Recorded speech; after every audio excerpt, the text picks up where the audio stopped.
Hey guys, James O'Connor here. Hello, everyone. Maddie Proud here. G'day guys, Jackson Bird here. Hey guys, Matt Hodson here. Today we're going to go through The highlights package. I'm going to show you some insights into rugby sevens.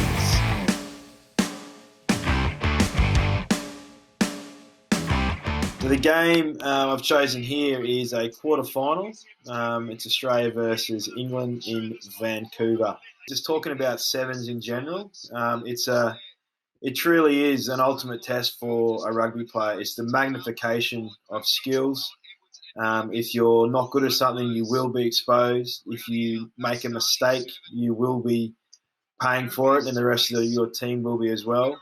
It's a true test of mental and physical character, your ability to back up game after game, day after day.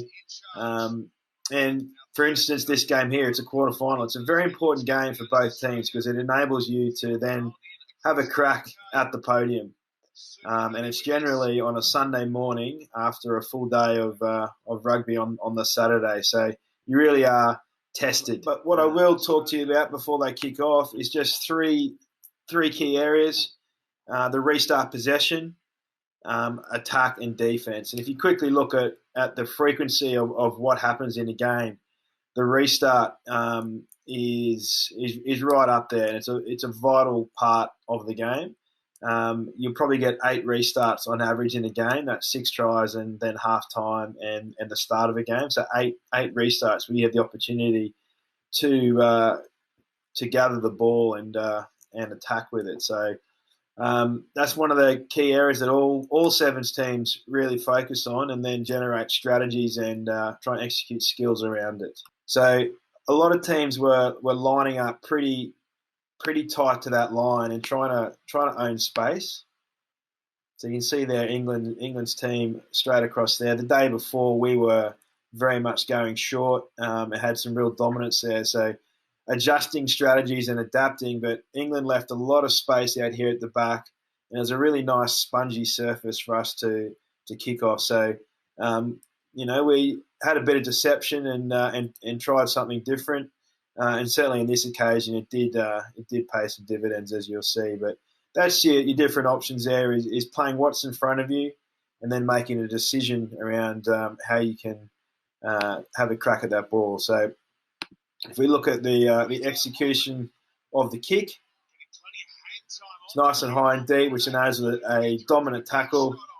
And then it goes into ruck decision. So a good dominant tackle, and then your option as a defensive player is to then pilfer the ball, get your hands on it, and get a penalty there for not releasing.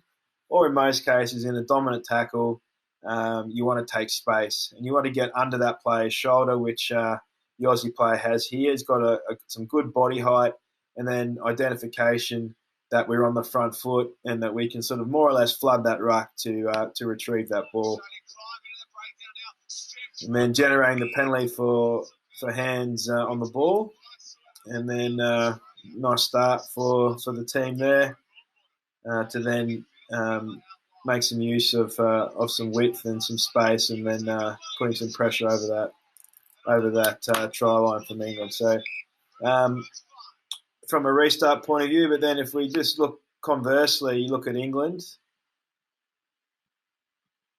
they've decided to use their strengths and have a crack at short, and possibly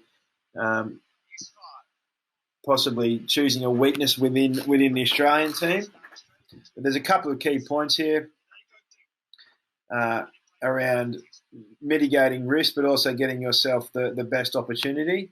So if you look at this situation, it's a fair contest.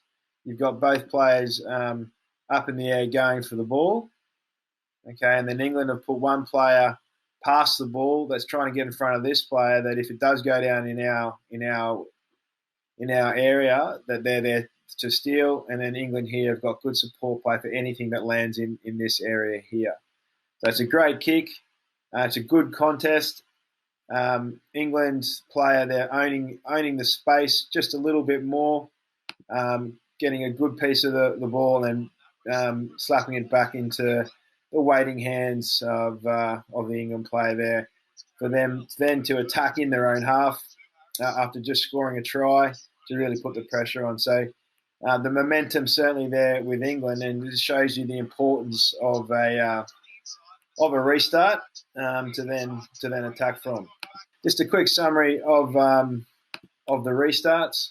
One, the importance of them, the frequency of which they happen in a game, and then the strategies of which are used. And I could go into it as well. You look at the restart reception there. You've got pods, and again they're more or less your shorter players that use two of them to get as high as a single player, and then you've got your strong aerial skill players. But back to what I opened up with and talked about with a weakness. If you have a weakness in your game and you're playing at an international level, you'll be targeted. So if you can't receive the ball, or you're a weakness in the air, or you're not part of a pod, you will get picked on and you will not get the ball, because they will just keep on picking on you and the ball will keep coming back to the opposition.